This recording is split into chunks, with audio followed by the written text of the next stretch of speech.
So prior to the JCPOA coming into effect, which was in 2015, Iran's breakout timeline, right, which is a term that basically means the amount of time it would take Iran to produce enough fissile material for a nuclear weapon. That timeline was about 2 to 3 months prior to the JCPOA. The JCPOA lengthened that timeline to about a year. So it would take Iran a year to develop that material after the JCPOA was in place. Iran was also enriching to 20% enriched uranium prior to the JCPOA, which is most of the way towards 90% from a technical standpoint. And that 90% is important because that's kind of the commonly accepted threshold of weapons grade uranium, right? So Iran could have that material for a bomb. And the deal eliminated Iran's 20%. It put a cap on Iran's enrichment level at 3.67%, so much, much lower. Iran also had about 20,000 centrifuges prior to the JCPOA. The deal cut those to about 6,000. And importantly, it also put limits on Iran's ability to use and deploy advanced centrifuges.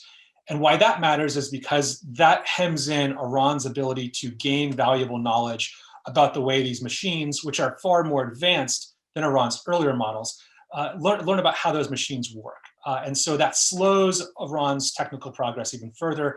And of course, one of the things that's happened since the US withdrew from the deal, and Iran has really drastically expanded the use of those machines. And prior to the JCPOA, Iran was also building a nuclear reactor that could produce a lot of plutonium. And under the JCPOA, Iran had to redesign that reactor, reconfigure it to a new model that produces far less, and that is far less of a proliferation risk. Of course, plutonium is the other type of material that you can use in a nuclear device, so that's very important from that standpoint. Iran also had kind of the bare minimum level of international inspections prior to the deal. And one of the things the deal changed is and I think this is probably one of the undersold, but perhaps even the most important parts of the deal, is that it really expanded the level of access that international inspectors have to Iran's program, right? Under the deal, the inspectors could really only go to the declared nuclear facilities. However, once Iran implemented the additional protocol as part of the deal, the inspectors could go to facilities and places that Iran hadn't declared as nuclear facilities. And why that matters is because that really helps detect and follow up on any concerns about a covert pathway or a covert nuclear program. And so that's really important. The inspectors also, under the deal, have access to the entire fuel cycle, from the time the uranium comes out of the ground to when it goes into centrifuges and so on and so forth, that they didn't have before. And finally, it also allowed for what's called continuous monitoring of certain types of Iranian nuclear capabilities. So cameras were set up that could monitor Iran's centrifuge production. And why that matters is because, of course, that's one area where theoretically Iran could take some of those machines and begin a covert program and divert them. So having those capabilities in place was really important for detecting any type of diversion of equipment and allowed the IAEA to monitor that. To the second part of your question, why did the US leave the deal? I would make a couple of points on that, right? The first point is that in the United States, Iran is one of the most heavily politicized and polarizing topics in US foreign policy. And so any deal with Iran was always going to be contentious, right? No matter really what that deal contained within it. The second reason that kind of led to the second bin of issues, I would say, that led the US to withdraw from the deal is that critics of the agreement, which are, in this case, were mostly Republicans, focused on a few key flaws of the deal, right, that ultimately Trump took into consideration when he left. The first is that the deal contains what are popularly known as sunsets, right? So certain parts of the deal expire at different times.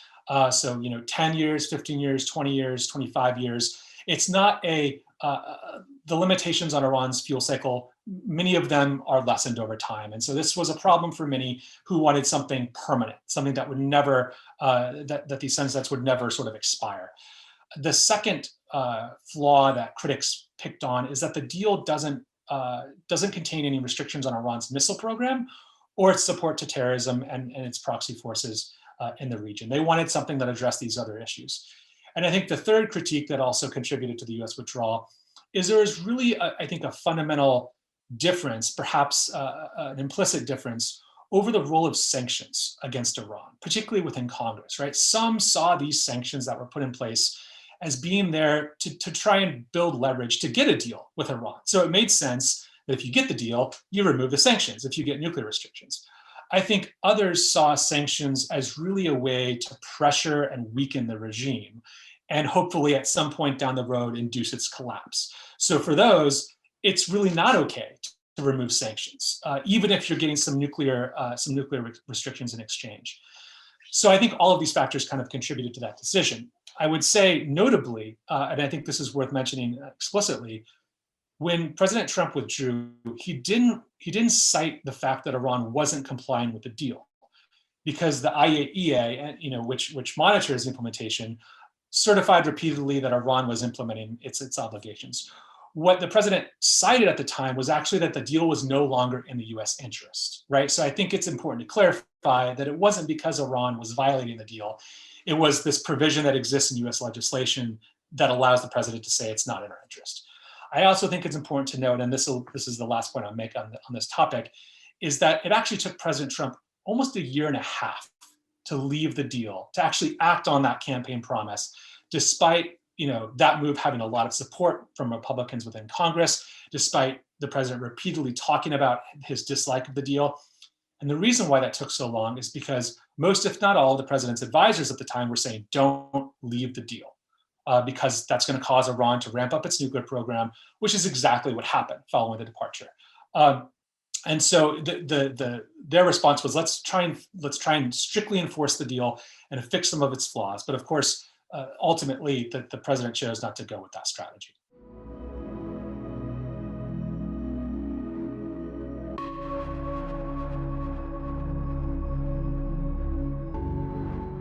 I think in the case of the JCPOA, obviously the U.S. decision to leave, in the way that it did leave, was really frustrating to the U.S. partners in Europe and the other members of the deal as well.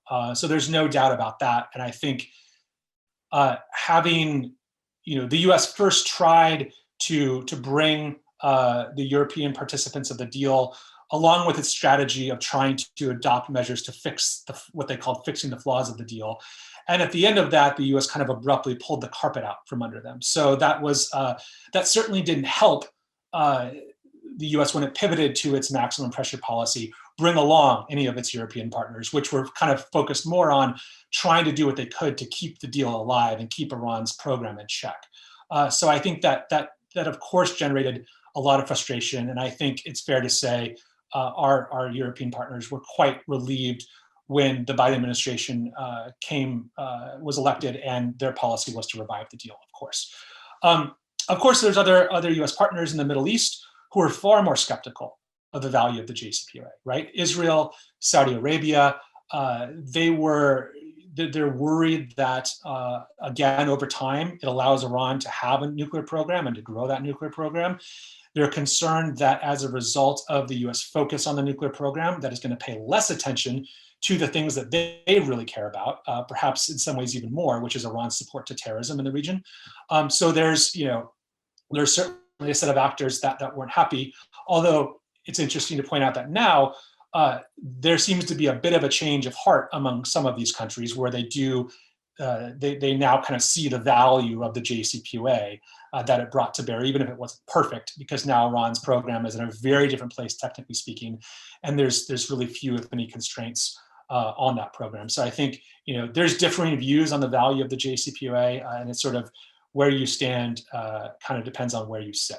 The other factor that I think matters here for U.S. credibility is more broadly on its ability to be consistent in its arms control agreements, right?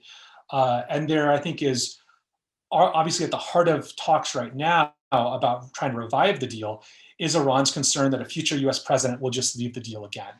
And this, that's why they have these demands that the U.S. provide guarantees that it won't leave the deal. That's why they want to make sure that there's some measure of verification for the economic benefits that Iran will achieve. And we can talk about later, the roots of some of this and also whether or not they're achievable. I have my doubts. But those demands certainly stem from Iran's experience under the Trump administration and the JCPOA. And I think it's fair to say, as we look beyond the Iran case, if the US were ever to have a deal with North Korea, a similar type of arrangement, I think that's something that North Korea and any other, adversaries that enter into these agreements with the United States and allies are going to have in the back of their minds. Is the U.S. going to remain in this deal over the long term, or is the next election, or is the deal just as good as every 4 years or every 8 years the next president is going to overturn it?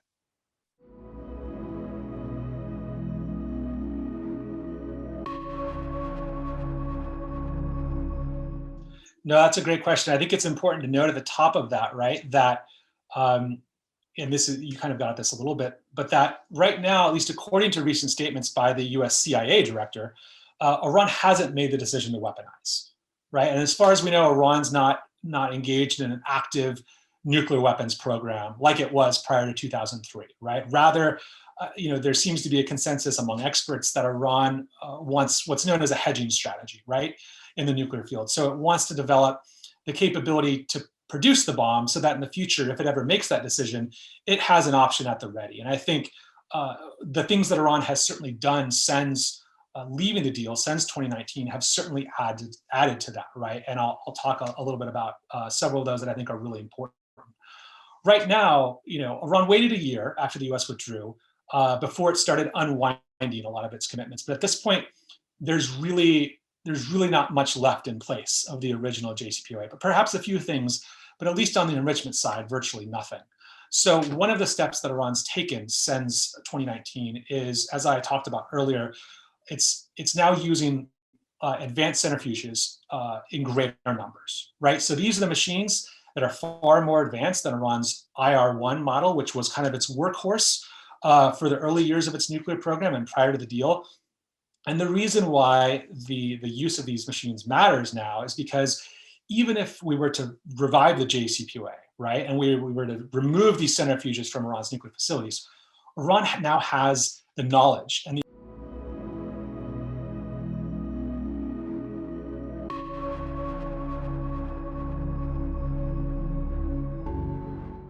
I'm really glad you asked that question because I feel like it gets ignored often in this debate. We talk about negotiations, we sort of talk in the abstract without thinking about the actual drivers of Iran's nuclear pursuits. And so I think there's a few that are important that I would identify. And several of these actually even predate the Islamic Republic, right? These are goals that even go back to the Shah in some ways. So the first goal there is prestige, right? Iran sees the development of nuclear technology, the mastery of the fuel cycle, on its own. Of course, it's received outside foreign assistance, but the ability to have the entire fuel cycle indigenous to Iran is a very significant achievement, right? And so there's a degree of prestige that's associated with that as an advanced country, as a developed country, which is what Iran wants to be perceived as, regionally and internationally. I also think the development of the nuclear program is an important source of defiance of the United States and of the West, right? Iran's operating model has long been resistance of the United States to the United States, of the West. And so this fits squarely within that model. And that's kind of the other side of the coin of the prestige element here, right? Is that it's a way for Iran to defy and be able to accomplish what the United States seeks to deny Iran. And then I think the final big angle here is the security angle, right? The defense angle. Iran knows that these capabilities give it the ability to produce nuclear weapons, right? And this desire, Iran's goals vis-a-vis nuclear weapons have fluctuated over time. Prior to 2003, there was a period of time where Iran actually had a dedicated nuclear weapons program, right, as a covert effort to try and develop nuclear weapons. But if we believe what the intelligence community says and what other experts say, and the IAEA has found, that program largely ended in 2003. And so since that time, it seems, as I talked about at the outset, that Iran's goal is really to just have sort of a capability in waiting, right? That type of rainy day option where it can decide to develop nuclear weapons in the future. And I think the reason why we have that security element, right, that defense element in conjunction with the peaceful nuclear energy side of things is because Iran lives in a dangerous neighborhood, right? It faces a nuclear armed adversary in the case of Israel. It also faces a nuclear armed adversary in the form of the United States, who partners with other Gulf states, right, that are Iran's competitors, if not adversaries. Iran itself doesn't really have any allies in the region. It certainly supports a range of proxy actors, and it's got, it supports those groups, and in that sense, they are allies. But it doesn't have any state allies, and so it's kind of sits alone there in the region. And so I think having that option to potentially produce nuclear weapons down the road, Iran views as an important source of deterrence. And Iran's goals, right? Iran's goals are to be the dominant player in the region, right? Iran wants to be the main player, wants to deter its adversaries. And so the nuclear program helps with those objectives. Yet, and this is, I think, the other point of your question, Iran also needs to survive, right? It needs to survive economically. It wants to prosper. It wants to develop. And of course, the way in which they do that differs. The theories about how Iran should do that differ amongst different Iranian politicians of different stripes. But they know they're not going to be able to do that over the long term without sanctions relief, which is why you've seen Iran over time be willing to trade nuclear capabilities for those economic benefits, right? That's what the JCPOA was all about. Iran made that choice. It accepted constraints in exchange for some pretty significant sanctions relief. And so now the big question hovering over all of this is whether Iran is going to be able to make that same choice again. That's kind of what's at stake in talks in Vienna right now. And as of now, it's unclear whether or not Iran's going to make that choice.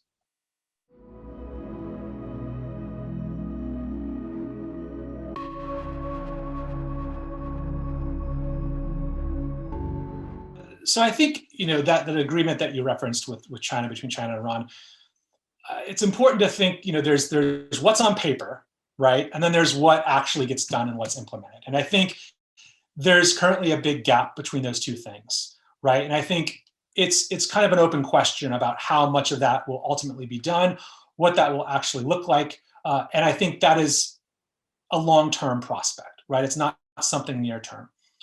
I will say that Iran, I think, has long found it valuable to demonstrate, especially when it's under economic pressure, that it doesn't need sanctions relief, right? It always wants to portray that it has these other types of options, that other countries are eager and willing to do business with Iran, even if not Western countries.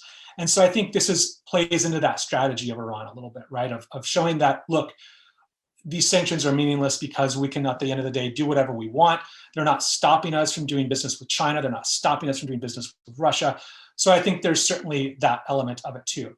I think Iran also realizes, especially after the JCPOA and the US withdrawal from the deal, that its economic prospects and linkages with Europe are highly suspect, right? Because European companies are not going to engage, I think, as long as sort of things stay in the same status quo with regards to the economic risks of engaging Iran and the threat of sanctions, are not going to do so in the same way that perhaps the Chinese government may be willing to do, right? And so Iran has kind of had this always, neither east nor west aspect of its foreign policy, but I think there's certainly a realistic element that is causing it to lean a little bit more east than west at the moment.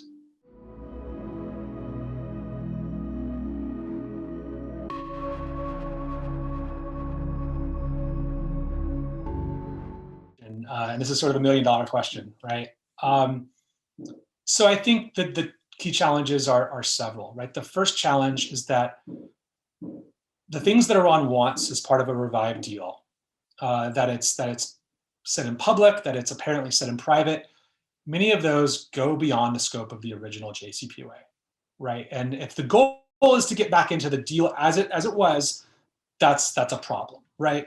As we talked about earlier, there are very understandable reasons why Iran wants a guarantee from the United States that a future president won't withdraw. The removal of all sanctions that were imposed by the Trump administration, even if they could technically be done under the JCPOA, right? That's one of the things that Iran is asking for. Asking for a verification process of sanctions relief. It's understandable, but at the end of the day, these things are either legally impossible for the United States, right? The United States can't give a legal guarantee that a future president won't leave. It's not possible, or very difficult politically. So it remains to be seen how much flexibility, if any, is in some of these Iranian positions. I think that's what they're trying to figure out now at the negotiating table. And I think I think that is really probably the main question. The second challenge, I think, is related to that, which is that this is being negotiated against the ticking nuclear clock within Iran, right? Iran's nuclear progress. And so theoretically, even if the United States and Iran, which again, they're not talking directly, it talks, right? So this is taking a lot longer because everything is being routed through intermediaries. Even if they could reach and find a way to address Iran's concerns, my fear is that's going to take a very long time, and it's time that we don't have because of Iran's nuclear progress. So unless Iran kind of voluntarily restrains itself in some way to build that time in, I think that is a real challenge that we're going to see play out over the coming, month and a half, 2 months.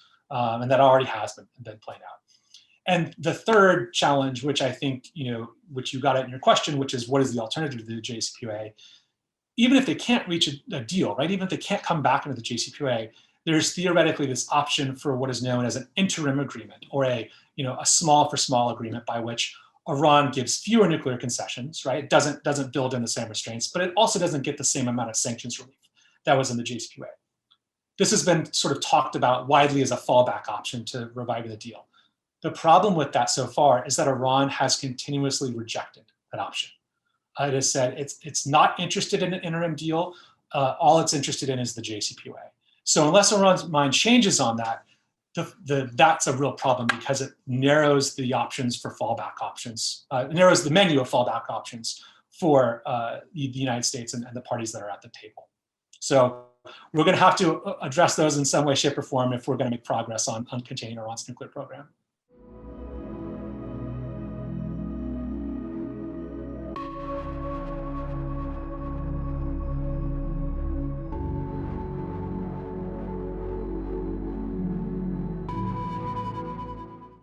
So I think one of the lessons learned is that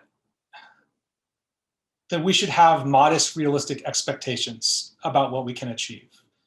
The JCPOA was not a perfect agreement. I would argue no non-proliferation or arms control agreement is, because you have to have two parties, or in this case, multiple parties, that are satisfied, and that requires compromise, right? So I think the lesson here is don't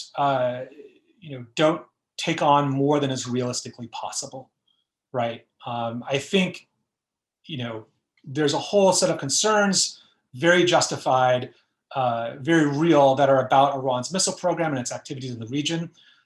I still think, we talked about drivers.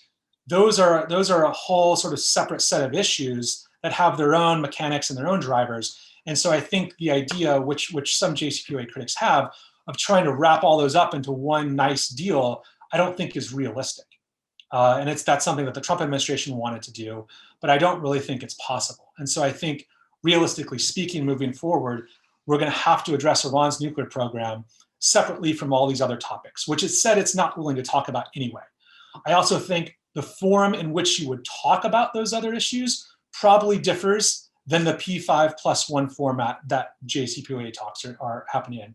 It's probably going to be, at a minimum, a regional forum, right? Because these are regional security issues. And so I think that's going to have to take on something else. But I think, to your question about what is the likeliest outcome of the scenario, I think that's a really hard question to answer. Iran's nuclear progress is putting real pressure on talks. And as US officials have said, these talks can't go on forever. At the same time, I think nobody wants to be the one that calls the JCPOA dead, because the alternatives are not very good. And so as long as there's a chance, a glimmer of hope of progress, excuse me, I think there's going to be a strong desire of the parties to keep talking. So we'll sort of see where this goes over the next month and a half.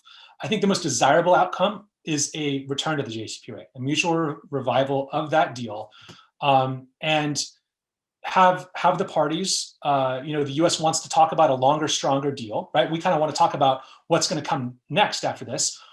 Iran wants to talk about how it's going to get the economic benefits that it wants. Let's take those issues, let's move them in, let's discuss them once we get back into the deal, right? There's forums that are established where we can talk about these things within the JCPOA. It's called the Joint Commission. So let's immediately begin dialogue on those issues once we're back into the deal. I don't think that's something Iran wants to do right now, but I think that's probably the best possible outcome, because the other options are, returning to a campaign of economic and diplomatic pressure against Iran.